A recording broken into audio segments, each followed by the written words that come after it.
Ceci est un livre audio autogénéré par Google. 1. Les origines de l'humanisme chrétien. L'Occident médiéval a pris connaissance de la philosophie grecque par l'intermédiaire de la littérature latine, Cicéron, Sénèque, Augustin d'Hippone, Boès, puis à partir des traductions et des commentaires arabes des originaux grecs. En 1453, la chute de Constantinople provoqua l'exil vers l'Occident, majoritairement vers l'Italie, de nombreux lettrés byzantins qui permirent à leurs confrères de l'Ouest d'accéder aux textes grecs originaux. Les philosophes présocratiques. Le mot philosophie, forgé par les Grecs, n'a pas d'équivalent dans d'autres civilisations. À Milet en Asie mineure, au début du VIe siècle av. J.C., des physiciens, Thalès et son école, ont commencé à spéculer sur la nature des choses.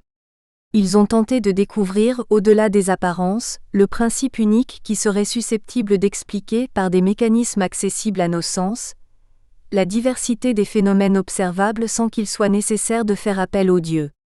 Ils avaient conjecturé que l'un ou l'autre des 4 éléments, l'eau, la terre, l'air ou le feu, pouvait être considéré comme la réalité ultime.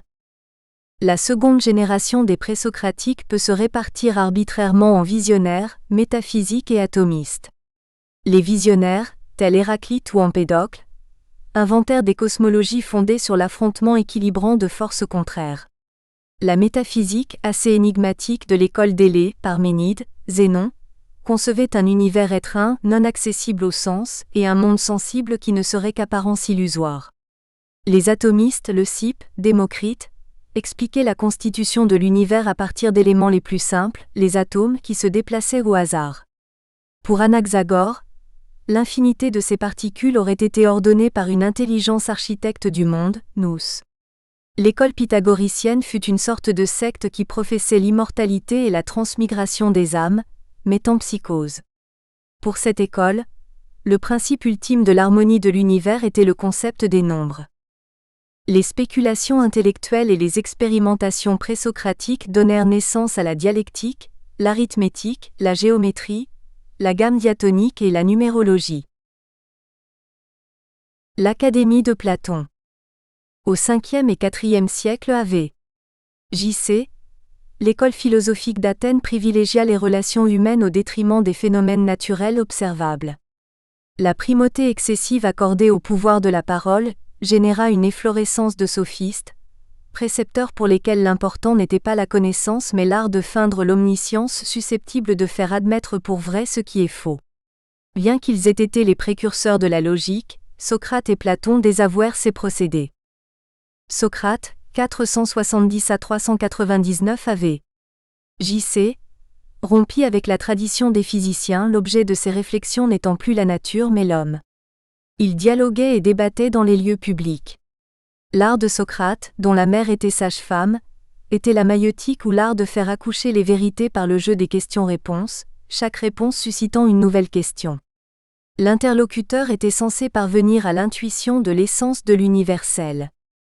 Sa philosophie n'était pas seulement spéculative, mais aussi critique. Accusé d'avoir offensé les dieux et de corrompre la jeunesse, il fut condamné à se suicider en buvant une coupe de ciguë. Socrate n'a rien écrit. Ses pensées nous sont connues par les dialogues rédigés par son disciple Platon. Platon, 428 à 348 av. J.C., réalisa la synthèse des acquisitions des philosophes précédents tant naturalistes qu'humanistes. Ces dialogues mettent en scène Socrate qui avance ses idées et en débat avec un ou plusieurs interlocuteurs, en vue de s'approcher de la vérité. L'âme, entité immatérielle, s'élève ainsi vers la sphère des idées, intelligible, immuable et éternelle, par la connaissance de l'essence des choses, c'est-à-dire de leur nature véritable. L'allégorie de la caverne illustre le refus de Platon d'identifier la connaissance à la perception des sens. La circularité ou la quadrature existe en tant que forme, non dans le monde physique, mais dans celui des idées. À la dialectique ascendante, qui élève l'âme jusqu'aux idées, doit succéder une dialectique descendante par laquelle le philosophe doit s'efforcer de façonner la cité terrestre à l'image de l'ordre qui règne dans le monde des idées. Platon fonda une école, l'Académie, du nom du jardin du héros Acadamos où elle était établie. Cette académie subsista jusqu'en 529 AP. J.C., année où l'empereur Justinien la fit fermer pour s'opposer aux enseignements païens. Le lycée d'Aristote. Aristote, 384 à 322 av. J.C., fils d'un médecin de Philippe de Macédoine, fut un élève de Platon.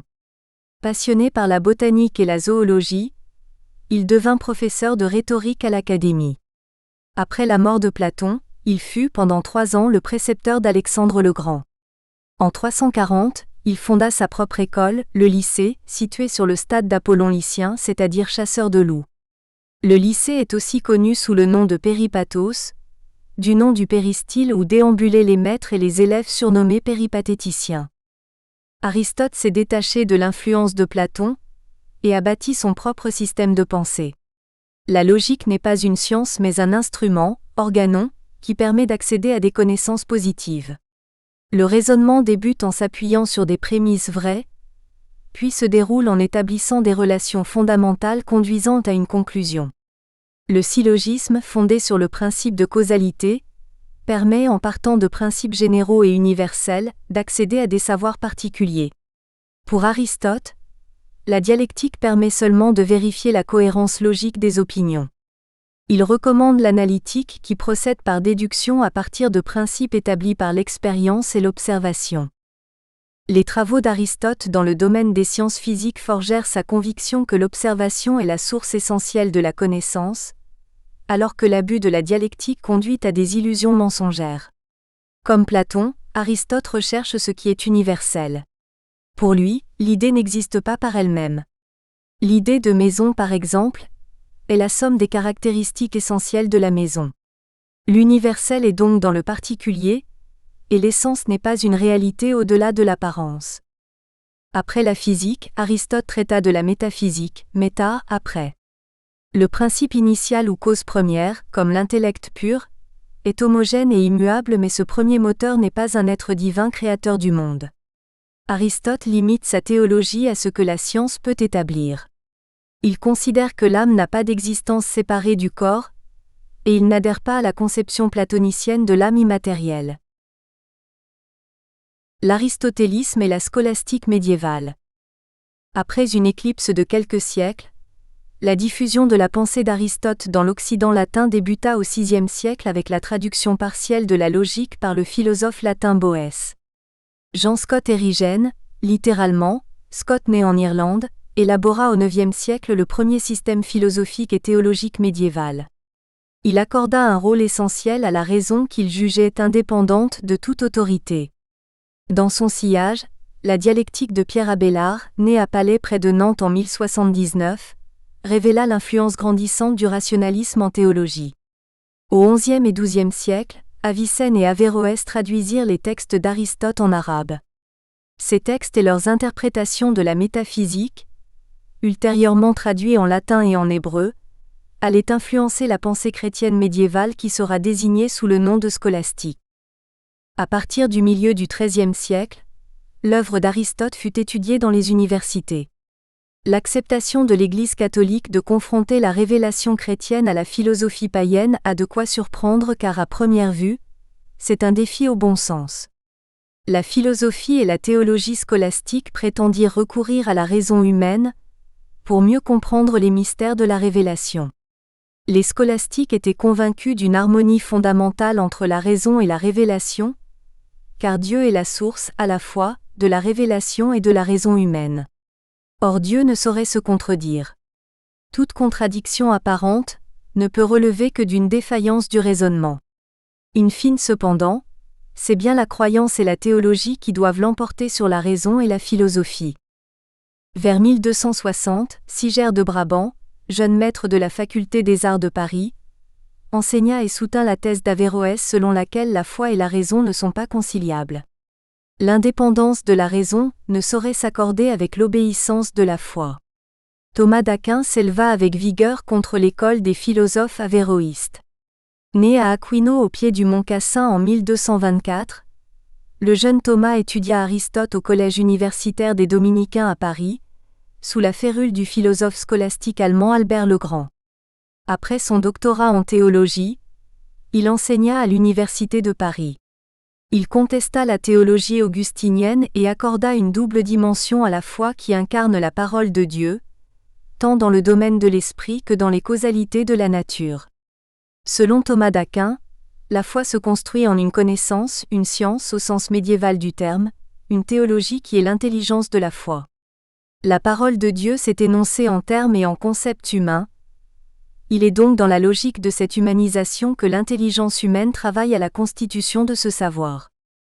La logique du rationalisme thomiste commande la reconnaissance et la désacralisation des lois de la nature, en réaction au recours ingénu au merveilleux ou à la providence. Cette vision naturaliste gagnera les esprits du monde cultivé, et modifiera l'opinion selon laquelle l'homme, destiné au royaume des purs esprits, est étranger à la nature. Pour les thomistes, l'homme se situe à la jonction des deux univers. La méthode scolastique comportait 3 phases. Primo, la lecture et l'interprétation des textes de base, Saintes Écritures, Père de l'Église, grand philosophe de l'Antiquité.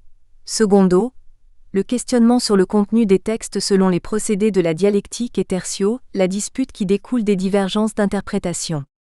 Le but de cet enseignement était de tenter d'intégrer, dans la révélation, le savoir des philosophes de l'Antiquité acquis par les méthodes du raisonnement aristotélicien.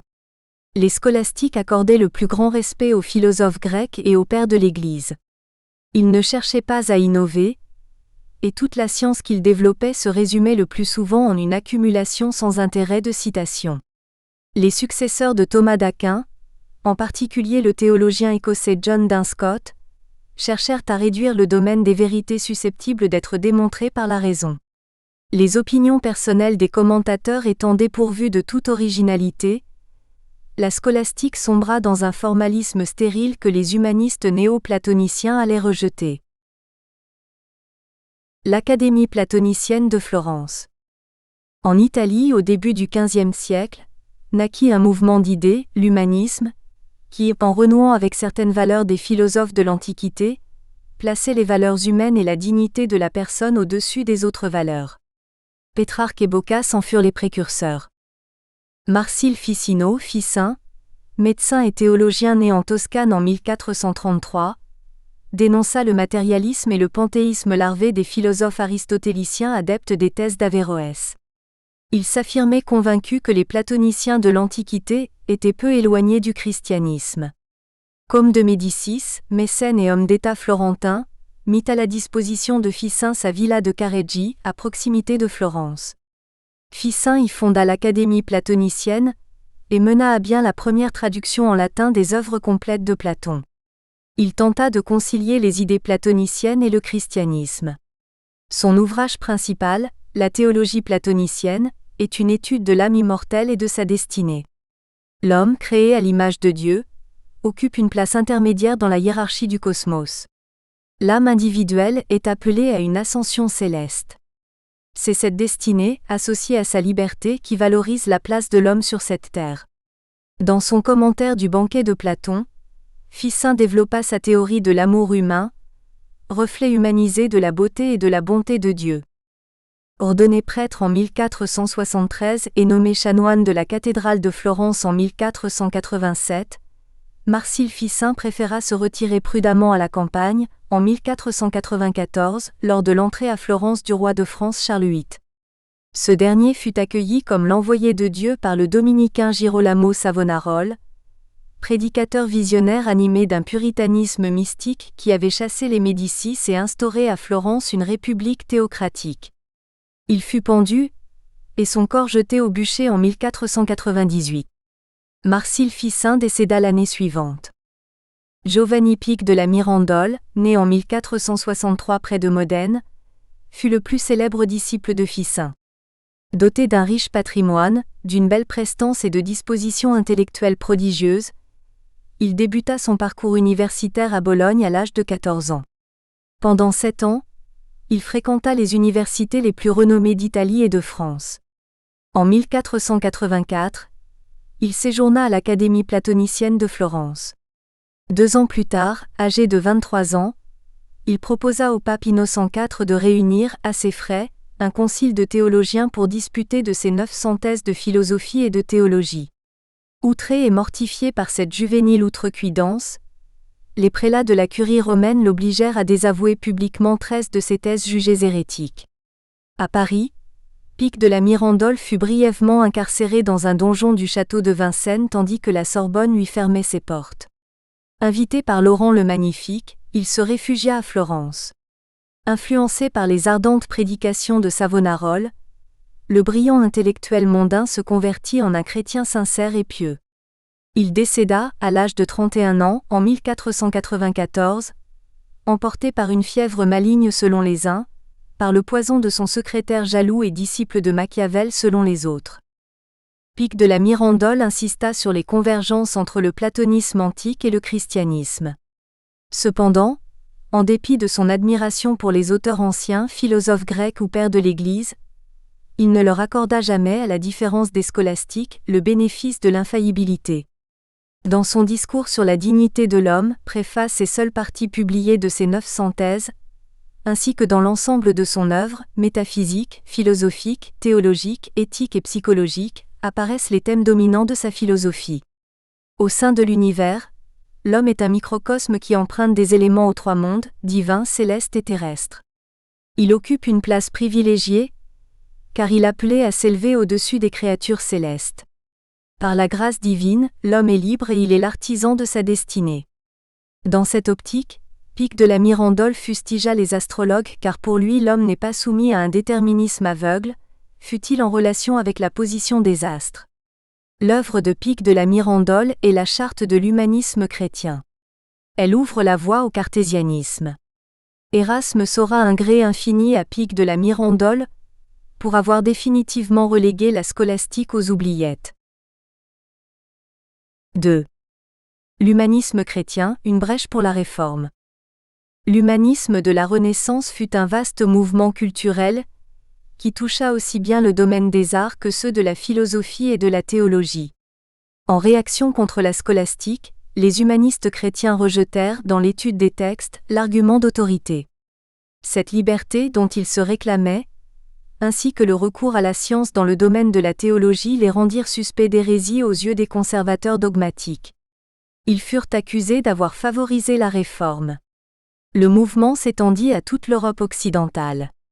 Au sein de l'élite cultivée, les humanistes furent légion et leurs idées, décantées par les pédagogues et les prédicateurs, se répandirent largement dans diverses couches de la population. Didier Erasme, modèle accompli de ces humanistes chrétiens, fut le grand propagateur de ces idées. Erasme l'Européen. Didier Erasme, Erasmus Roterodamus, naquit à Rotterdam vers 1467. La Hollande était alors l'une des provinces des Pays-Bas, État rattaché à la Maison de Bourgogne. En 1477, le mariage de Marie de Bourgogne, fille de Charles le Téméraire, avec Maximilien Ier d'Autriche fit passer la région sous la domination des Habsbourg. Citoyen du monde, Erasme sera partout chez lui en Europe occidentale où la langue latine est pratiquée dans tous les milieux cultivés. Moine augustinien ordonné prêtre en 1491, il fut autorisé l'année suivante à quitter le couvent. Peu après, il était dispensé des contraintes de la vie sacerdotale. Secrétaire de l'évêque de Cambrai, il bénéficia d'une bourse pour suivre des études de théologie à Paris. Rebuté par le formalisme stérile de la scolastique aristotélicienne, il renonça à acquérir le grade de docteur en théologie et adopta la profession laïque de précepteur de jeunes étudiants fortunés. En 1499, âgé d'une trentaine d'années, il accompagna l'un de ses élèves, William Blount, futur Lord Mountjoy, en Angleterre où les thèses révolutionnaires du théologien d'Oxford, John Wycliffe, 1330 à 1384, n'étaient pas tout à fait oubliées. Dans les collèges d'Oxford et de Cambridge, la vie intellectuelle s'épanouissait et l'humanisme, qui avait gagné Londres, imprégnait la pensée des universitaires et des personnes cultivées. Au St. Mary's College d'Oxford, Erasme suivit les cours du théologien John Colet qui avait découvert l'humanisme néo-platonicien à Florence auprès de Marcille Ficin et de Giovanni Pic de la Mirandole. John Colet ignorait le grec et s'appuyait sur la Vulgate, traduction latine de la Bible due au père de l'Église Saint Jérôme. Au cours des 8 mois de son séjour anglais, Erasme rencontra chez Lord Mountjoy le prince héritier Henri. Il se fit apprécier de l'archevêque de Canterbury, Guillaume Warham fit la connaissance, à Cambridge, du théologien réformateur Thomas Cranmer et noua de solides relations amicales avec le juriste Thomas More et le futur évêque John Fisher, alors chapelain de la mère du roi Henri VII. Entre 1500 et 1505, Erasme séjourna dans diverses villes des Pays-Bas. Précepteur, il voyagea pour se documenter, publier des ouvrages et nouer des relations avec les autorités politiques, ecclésiastiques et culturelles. En 1500, sa première publication, Les Adages, recueil annoté de citations des auteurs latins anciens, bénéficia d'un immense succès qui établit sa renommée de lettré dans toute l'Europe. En publiant en 1503, un manuel du chevalier chrétien, il acquit la réputation d'un théologien hardi. Erasme prêchait pour une religion intériorisée et humanisée. Le chrétien doit s'appuyer non seulement sur la prière mais aussi, et cela est nouveau, sur la connaissance des Saintes Écritures et sur leurs exégèses. En prônant la réforme intérieure de l'Église, Erasme était en phase avec l'esprit des humanistes de son temps. La clarté de son expression, l'acuité de son jugement, l'absence de tout mysticisme abscon, lui valurent une célébrité considérable dans tous les milieux cultivés européens et une surabondante correspondance internationale. Un nouveau séjour en Angleterre, en 1505, permit à Erasme de renforcer ses liens d'amitié avec les humanistes et tout particulièrement avec Thomas More. L'année suivante, il gagna l'Italie et en septembre 1506, l'université de Turin lui décernait le grade de docteur en théologie. À Bologne, il assista consterné à l'entrée du pape guerrier Jules II à la tête de ses troupes. En effet, après avoir mis fin en 1504 aux entreprises du fils du pape Alexandre VI, César Borgia, prince aventureux qui servit de modèle au prince de Niccolò Machiavel, antithèse parfaite de l'humaniste érasmien, Jules II s'était lancé dans la reconquête et l'élargissement des États pontificaux. La renommée d'Erasme lui valut un accueil des plus chaleureux à Pavie, Venise, Padoue et Ferrare. En février 1509, il séjourna à Rome où il fréquenta les princes de l'Église et les humanistes romains. La Bibliothèque Vaticane, la plus riche d'Europe en manuscrits grecs et hébreux, lui ouvrit ses portes mais la vie de luxe et souvent immorale de ses hôtes ne lui convenait guère. Une lettre de Lord Mountjoy annonça à Erasme l'avènement d'Henri VIII sur le trône d'Angleterre, ce qui laissait espérer l'aube d'une ère favorable à l'humanisme. Accueilli et hébergé par son ami Thomas More, Erasme profita d'un repos forcé, dû à un lumbago, pour rédiger son immortel chef-d'œuvre, l'Éloge de la folie, dont le titre grec, Moria, folie, est un clin d'œil au patronyme de son hôte. Perché sur un tréteau de foire, Moria apostrophe les badauds et sur un ton ironique, parfois sarcastique, dénonce les ridicules et les turpitudes humaines. Fin connaisseur de l'âme humaine, Erasme est dépourvu d'illusions et fait le constat pessimiste que la passion l'emporte bien souvent sur la raison. Aucun homme ne pourrait en souffrir un autre s'il ne se trompait ou ne se flattait les uns les autres. Cette satire moqueuse brocarde, sans complaisance mais sans agressivité provocatrice, aussi bien les autorités civiles qu'ecclésiastiques. Erasme incitait l'Église à se purger de son paganisme matérialiste et à vivre selon les préceptes de l'humilité évangélique. Il ne prêchait pas la rébellion, mais ses idées n'en ouvraient pas moins la voie aux réformes protestantes. Heureusement pour Erasme, le manteau de l'humour lui permit de faire passer ses idées sans s'attirer les foudres de l'Inquisition, même si parfois affleure dans le texte la colère maîtrisée de l'auteur. À l'invitation de Lord Mountjoy, Erasme séjourna de nouveau en Angleterre, de 1511 à 1514. Il enseigna le grec à l'université de Cambridge et entreprit la traduction du Nouveau Testament du grec en latin, en corrigeant les approximations et les obscurités de la Vulgate, seule traduction alors admise par l'Église. Il dut même corriger des falsifications introduites ultérieurement, dans le dessein de réfuter des thèses jugées hérétiques. Cette traduction d'Erasme et ses annotations et commentaires étaient aux confins de la témérité imprudente, car pour beaucoup de théologiens la rédaction faite par saint Jérôme avait été inspirée par l'Esprit Saint. De plus, Erasme se prononçait pour une lecture de la Bible par tous les chrétiens et même sa traduction en langue vulgaire pour la rendre accessible au plus grand nombre, recommandation que Luther ne manquera pas de mettre en œuvre. Enfin, pour Erasme, les Saintes Écritures devaient bénéficier de la méthode d'exégèse préconisée par Origène, père de l'Église grecque, volume 185 v 253, qui distingue le sens littéral du sens moral qui, lui, recherche l'allégorie derrière la lettre, et du sens spirituel qui se rapporte à la sagesse cachée dans le mystère. Pour Érasme, l'interprétation du texte doit tenir compte du contexte historique, géographique et sociologique. Fin 1514, Érasme, qui n'a pas toujours trouvé en Angleterre les appuis escomptés, préféra revenir sur le continent. Après un passage aux Pays-Bas, il élut domicile à Bâle où l'imprimeur Froben édita son Nouveau Testament en 1516. L'ouvrage fut plutôt bien accueilli par les théologiens. John Colet, qui avait quitté sa chaire d'Oxford pour Londres, écrivit à Érasme pour lui faire part de son approbation et lui signaler que certains théologiens anglais avaient préféré détruire l'ouvrage. Ces manifestations colériques de conservateurs à l'esprit étroit furent désavouées par l'immense succès que recueillit cette traduction annotée. Avec la multiplication des éditions, Érasme atteignit le faîte de la célébrité. Cette même année fut éditée son Instruction d'un prince chrétien écrite à l'attention du prince Charles d'Autriche, futur empereur Charles Quint dont Érasme était devenu le conseiller. Érasme était considéré comme l'interprète des aspirations de tous les humanistes de son temps qui rêvaient d'une civilisation européenne unie par la langue, le latin, par la religion, le christianisme, et par la culture, inspirée de l'Antiquité. Leurs espoirs reposaient sur l'idée que l'éducation est capable de contrebalancer les penchants de l'homme pour la violence.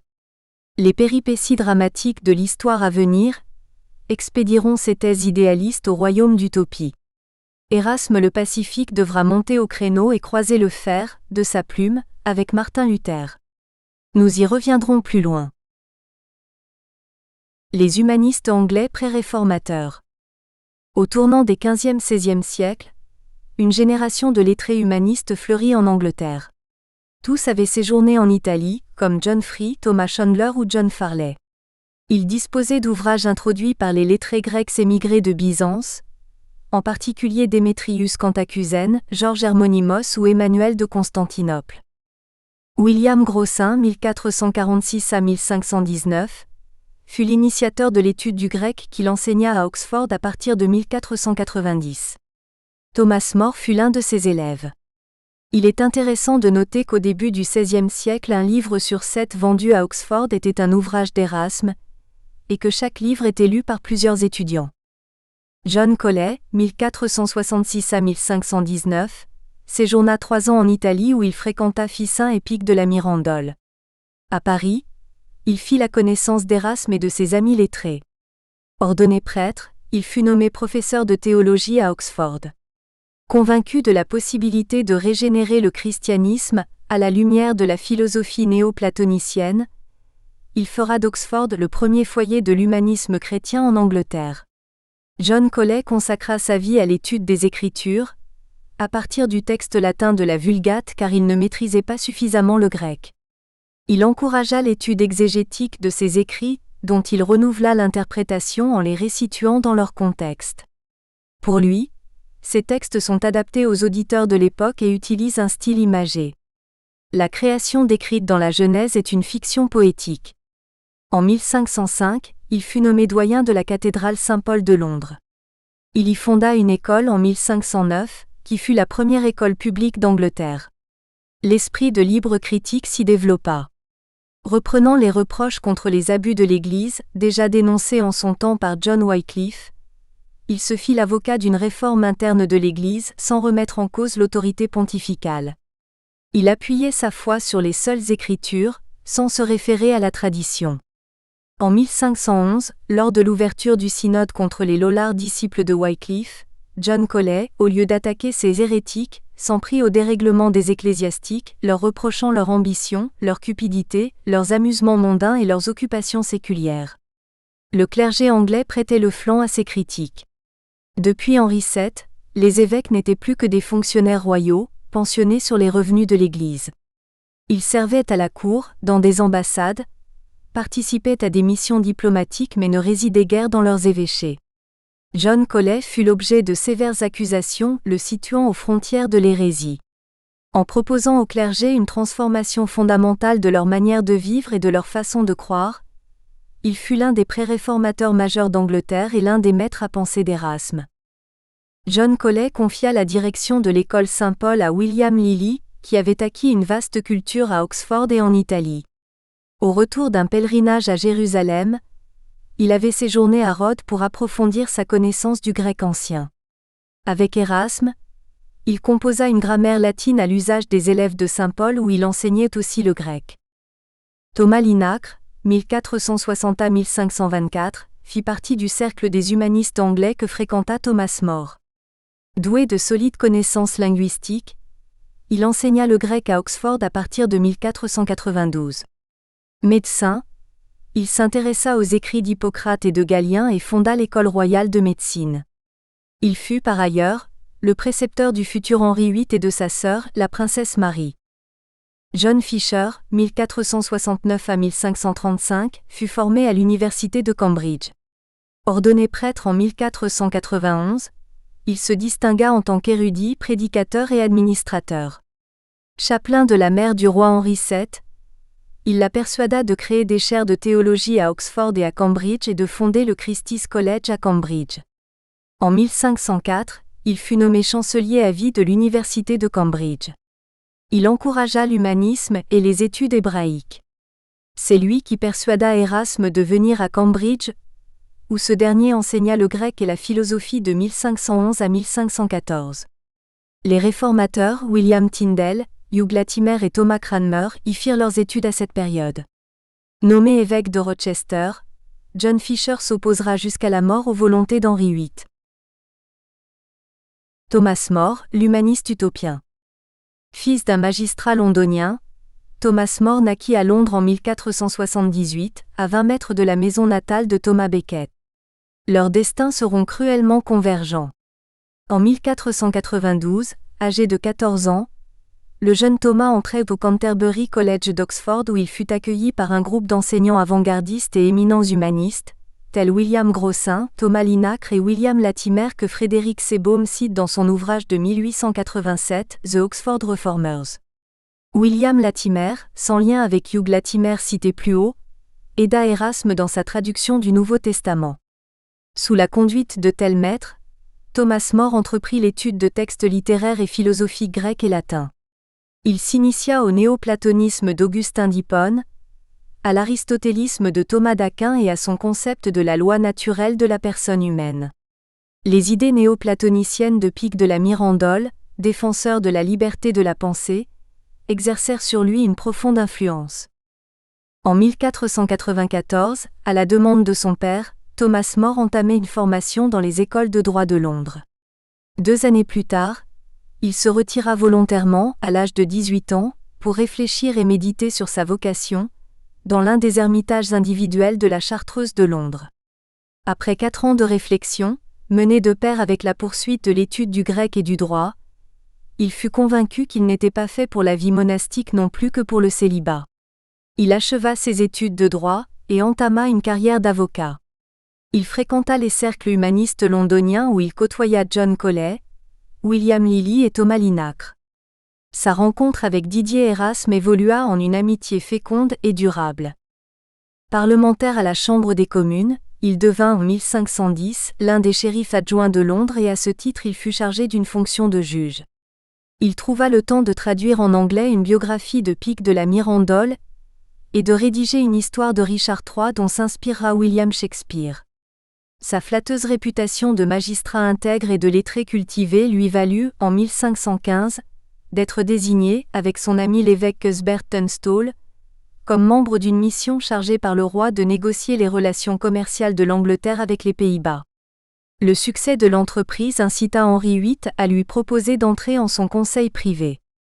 Thomas More réserva sa réponse et publia en 1516 son immortel chef-d'œuvre L'Utopie, du grec utopo nulle part. Le recours à l'allégorie dans un récit imaginaire permettait à l'auteur d'exposer des idées hardies dans un ouvrage qui en fait est un véritable traité de critique politique et sociale, basé sur le concept thomiste d'une loi naturelle qui remet en cause la validité des lois dont peuvent se doter les sociétés humaines. Un navigateur, rentrant d'un long voyage dans le Nouveau Monde, décrit une île de nulle part, où les us et coutumes reposent sur cette loi naturelle. Dans une première partie, More critique les lois, anglaises, autorisant les propriétaires à enclore leurs terres au détriment des pâturages communaux ainsi que la politique d'expansion guerrière des monarques. Dans la seconde partie sont décrites les lois en vigueur en utopie, basées sur la loi naturelle et non sur une religion révélée. Les utopiens pratiquent les 4 vertus cardinales païennes, prudence, force, justice et tempérance, mais non les vertus théologales, foi, espérance et charité. Le roi des utopiens n'est pas au-dessus des lois, et les lois établies par les hommes ne peuvent transgresser la liberté de la pensée et de la conscience. Thomas More plaide en faveur d'une tolérance religieuse telle que préconisée par Pic de la Mirandole. Henri VIII se targuait de velléité philosophique, mais apparemment il ne prit pas le temps de lire l'ouvrage, ou bien il n'en saisit pas la véritable signification car il fit entrer Thomas More au sein de son conseil privé en 1517. L'année suivante, il le nommait maître des requêtes, c'est-à-dire président de la juridiction gracieuse régalienne. Aux côtés du Lord Chancelier, le cardinal Thomas Wolsey, More participa à des missions diplomatiques auprès de François Ier et de Charles Quint en 1517 et 1520. En 1521, il était nommé chevalier et de ce fait anobli. Henri VIII n'aimait guère écrire et pourtant il publia, en juillet 1521, un traité théologique, l'Apologie des 7 sacrements, où en réaction aux thèses de Luther, il défendait avec vigueur et compétence les traditions catholiques. En retour, le pape Léon X décerna à son allié le titre de défenseur de la foi, titre encore porté de nos jours par les souverains anglais. La rigueur de l'argumentation incite à penser que ce texte n'est pas étranger à la plume de son conseiller et ami, Thomas More. Henri VIII se piquait en effet d'humanisme et recherchait sa compagnie. Thomas More était son aîné de 13 ans, et Henri VIII était fasciné par l'étendue et la profondeur de sa culture. Il lui imposa une amitié possessive et parfois encombrante. Il s'invitait à son gré chez son ami pour discuter philosophie, théologie, géométrie ou astronomie. En 1523, sur proposition intéressée du chancelier Wolsey, Thomas More fut nommé speaker, président de la Chambre des communes. Wolsey pensait ainsi pouvoir mieux imposer ses vues au Parlement. Thomas More présenta 2 requêtes au roi. L'immunité du porte-parole de la Chambre et la liberté de parole pour les parlementaires dans le cadre de leurs fonctions. Henri VIII, qui avait besoin de l'accord du Parlement pour le financement de ses projets d'expansion territoriale sur le continent, fit droit à ces requêtes mais bien à contre-cœur. L'irritation de Wolsey fut telle qu'il proposa à Thomas More un poste d'ambassadeur en Espagne, mais le roi entérina le refus de Thomas More et le nomma chancelier du duché de Lancaster pour y exercer la justice au nom du roi. L'étoile de Wolsey déclinait et Henri VIII confia à Thomas More le soin de conduire les missions diplomatiques anglaises à Amiens, 1527, et Cambrai, 1529. Les idées de la réforme protestante, colportées par les négociants anglais rentrant d'Allemagne ou des Pays-Bas, se répandaient en Angleterre. Le roi ne pouvant répondre lui-même au pamphlet de Luther contre son apologie des 7 sacrements, demanda à Thomas More d'en assurer la défense.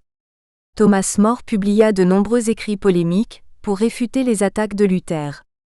Mais dans le même temps, Henri VIII, qui se proclamait anti-hérétique, se trouva enferré dans un imbroglio matrimonial où ses convictions religieuses auraient dû contrebalancer sa passion amoureuse.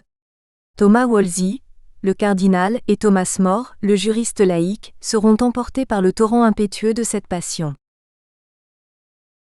3. La Réforme protestante.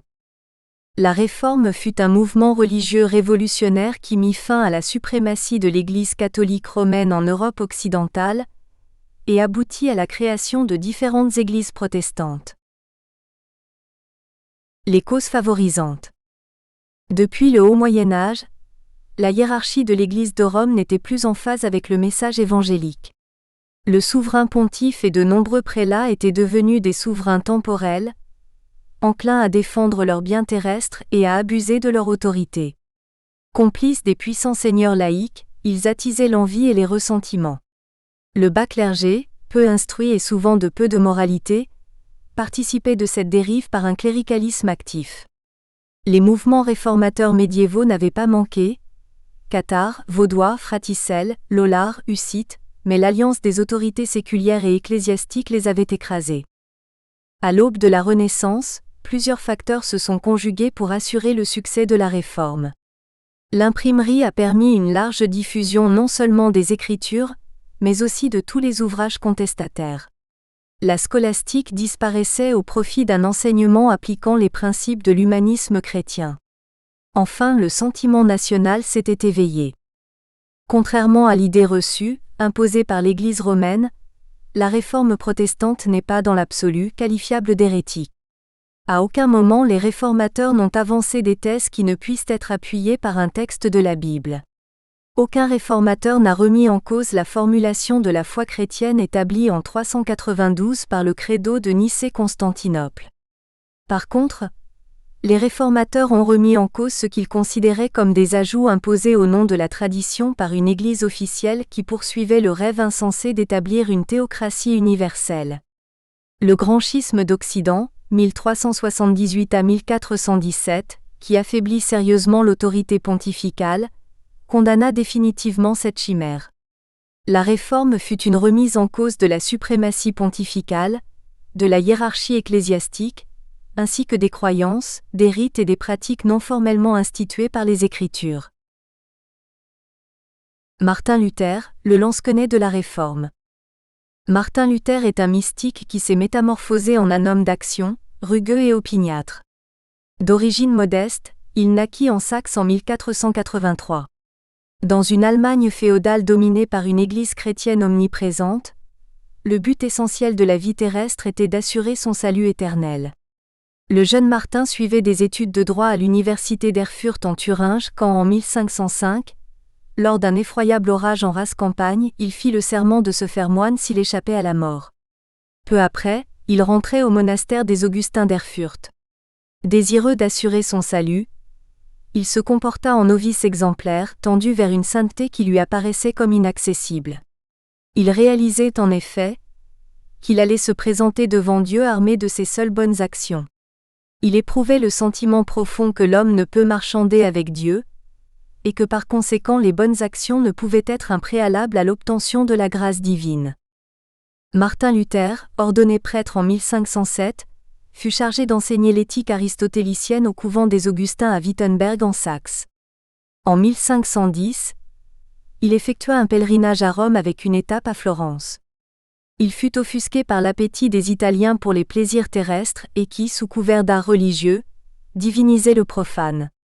Il se détourna à jamais de l'esprit humaniste de la Renaissance.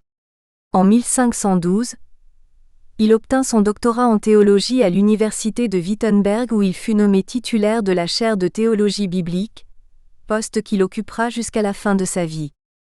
Luther était toujours taraudé par la lancinante question de son salut, et cherchait inlassablement la réponse en étudiant les Écritures. Il acquit la certitude que la Bible devait être la seule règle de foi de l'Église.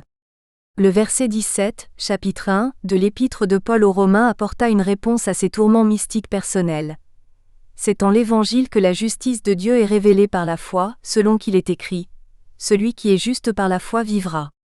De l'ardente méditation de ce verset, Luther conclut « La foi est un don de Dieu accordé à celui qui est en état de l'accepter. Le salut ne vient pas de l'accumulation de bonnes actions, ni des pénitences, ni de la pratique des sacrements. Le salut surgit de la soumission à Dieu, de la confiance en la délivrance. » Des théologiens ont longuement glosé sur la résolution de la crise mystique de Martin Luther.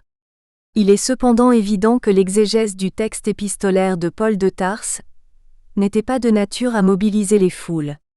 Mais désormais, son problème mystique personnel étant réglé, Luther avait l'esprit libre pour engager les hostilités contre l'Église de Rome.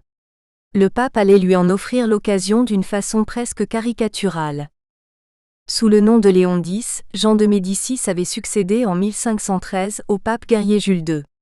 L'antique basilique Saint-Pierre de Rome, maintes fois remaniée au cours des siècles, paraissait exiguë et ne répondait plus aux canons esthétiques nouveaux. Léon X reprit l'idée de son prédécesseur et confia à Raphaël le soin de remanier le projet de Bramante. Pour financer un tel chantier, Léon X proposa aux fidèles l'achat de certificats d'indulgence plénière, censés accorder une remise totale des peines de purgatoire encourues pour des fautes déjà pardonnées. Des moines collecteurs, exploitant la crédulité populaire, se répandirent en Allemagne et racolèrent des clients, dans les sanctuaires et dans les lieux publics. En France et en Angleterre, l'autorité des monarques était assez forte pour s'opposer à de telles exactions.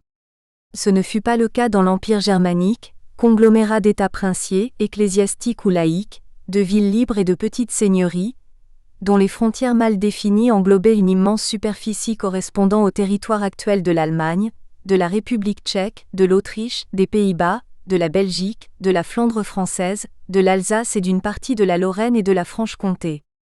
Le titre impérial conférait beaucoup de prestige mais peu de pouvoir réel. L'empereur ne disposait ni d'une armée ni d'impôts permanents et devait négocier avec la Diète, assemblée politique, pour obtenir des subsides.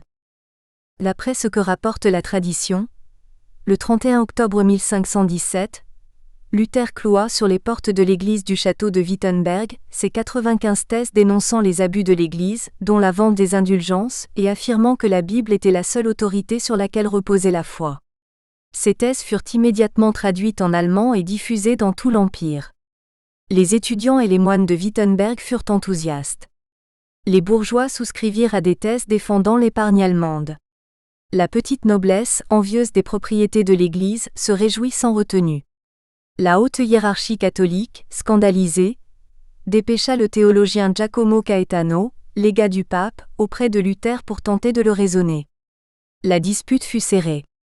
Le légat soutint que l'Église, en sus des Écritures, exprimait aussi la parole de Dieu et que le pape, vicaire du Christ sur terre, avait seule autorité pour interpréter cette parole.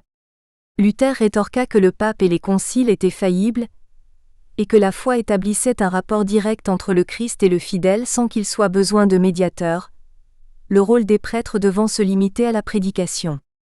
Devant une telle obstination, le pape convoqua Luther à Rome. Celui-ci se garda bien d'obtempérer, peut-être en se remémorant le destin tragique de Jean Hus. Il rédigea 3 manifestes en allemand destinés à la noblesse, au clergé et au peuple. Luther affirmait que le pouvoir spirituel, sous-entendu celui du pape, n'est pas au-dessus du pouvoir politique, que les baptisés sont tous prêtres et n'ont nul besoin de médiateurs cléricaux. À ses chers Allemands, il enseignait que la liberté du chrétien lui permet de vivre la parole du Christ sans l'aide des clercs et sans carême, jeûne, pèlerinage, eau bénite, cierges, reliques et saints. Nommé pasteur de l'église de Wittenberg, Luther limita son rôle à la prédication. La messe fut dite en allemand et sans apparat, la liturgie traditionnelle encadrant l'élément central du culte, le sermon. Pour exalter la prière, les fidèles chantaient de nombreux chorals dont certains composés par Luther lui-même. Johann Sebastian Bach s'en inspirera très largement. Pour les catholiques romains, la messe, service de louange et d'action de grâce, est fondamentalement le renouvellement de la passion du Christ et donc un sacrifice propitiatoire, c'est-à-dire offert pour la rémission des péchés des vivants et des âmes condamnées au purgatoire. Pour Luther, le purgatoire est une invention romaine non confirmée par les Écritures et la messe est uniquement une cérémonie de communion de fidèles. Les messes privées où le prêtre communie seul ainsi que les messes pour le salut des vivants et celui des morts furent donc réprouvées. En outre pour Luther, seuls 2 sacrements formellement institués par les Écritures, le baptême et l'Eucharistie, devaient être conservés. En ce qui concerne l'Eucharistie, Luther défendait la consubstantiation, c'est-à-dire la présence réelle du corps et du sang du Christ en coexistence avec les espèces, pain et vin, comme le feu dans le fer rouge. Cette doctrine luthérienne s'oppose à la transsubstantiation professée par l'Église catholique selon laquelle les espèces, pain et vin, sont entièrement transformés en corps et sang du Christ par la consécration. La pénitence, non considérée comme un sacrement, resta en usage, mais la confession auriculaire céda le pas à la confession publique. Luther défendait ses thèses avec ardeur au cours de débats publics, tandis que la curie romaine constituait son dossier à charge. En juin 1520, les écrits de Luther étaient mis à l'index et en janvier 1521, une bulle pontificale prononçait son excommunication. Dans un geste théâtral et provocateur, Luther brûla en public la bulle de Léon X en réaction. Plusieurs évêques allemands et flamands jetèrent au feu les écrits de Luther. L'empereur Charles Quint décida de prendre l'affaire en main. Il convoqua Luther, en avril 1521, devant la Diète à Worms. L'empereur aurait souhaité condamner Luther au bûcher, Mais il lui fallait l'accord de ses électeurs dont le plus puissant, le duc Frédéric de Saxe, se posait en défenseur de l'accusé. Au long de sa route de Wittenberg à Worms, Luther fut acclamé par des foules. À Worms, il tint tête à l'empereur et au légat du pape. Il refusa de rétracter ses thèses, arguant qu'elles n'étaient contredites ni par les Écritures ni par sa conscience. De nombreux princes allemands refusaient de le condamner. Luther toutefois fut mis au ban de l'Empire, mais il échappa à la mise en accusation devant un tribunal inquisitorial qui lui aurait été fatal. Frédéric de Saxe lui offrit sa protection et le mit à l'abri dans son château de Wartburg. Libre de son temps, Luther entreprit la traduction en allemand du Nouveau Testament à partir des textes grecs. En opérant une synthèse de différents dialectes, il créa l'allemand moderne. De nombreux libelles de Luther se répandaient dans l'Empire. Ses idées répondaient au nationalisme allemand naissant, basé avant tout sur un rejet de la culture latine. Une fraction importante du clergé séculier et régulier partageait ces idées ainsi qu'un grand nombre de petits nobles, de bourgeois et d'humanistes dont Lucas Cranach et Albrecht Dürer. Ce large soutien permit à Luther de revenir sans encombre à Wittenberg. Des luthériens extrémistes y prêchaient la révolte contre l'ordre établi.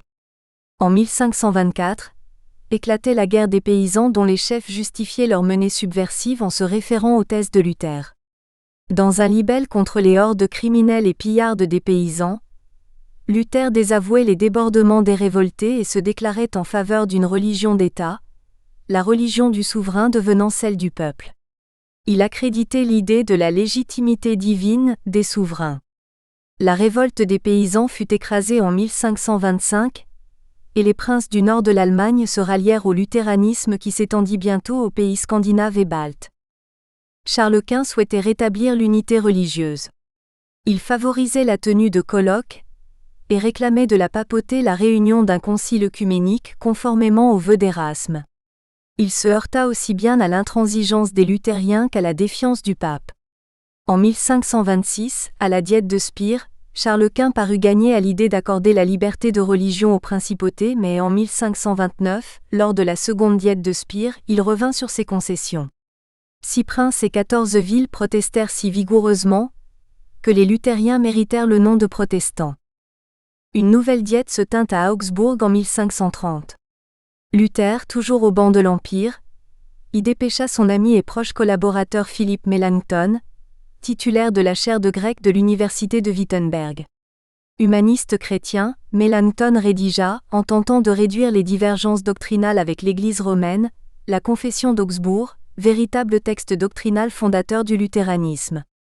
Charles Quint campa sur ses positions et exigea que les luthériens se soumettent à Rome. Au cours des années qui suivirent, Charles Quint fut accaparé par une série de guerres contre les Français et contre les Turcs. Les luthériens en profitèrent pour constituer une alliance militaire dite Ligue de Smalkalde. En 1534, les luthériens furent confrontés au problème des anabaptistes qui ne reconnaissaient pas le baptême des enfants et exigeaient un second baptême à l'âge adulte. Leur meneur, Jean de Leyde, établit une véritable dictature théocratique à Münster en Rhénanie du Nord. Les troupes luthériennes assiégèrent la ville et massacrèrent les anabaptistes. Après sa victoire de Mühlberg, Nous espérons que vous avez apprécié cet aperçu. Pour continuer à écouter ce livre audio sur Google Play Livres, utilisez le lien dans la description de la vidéo.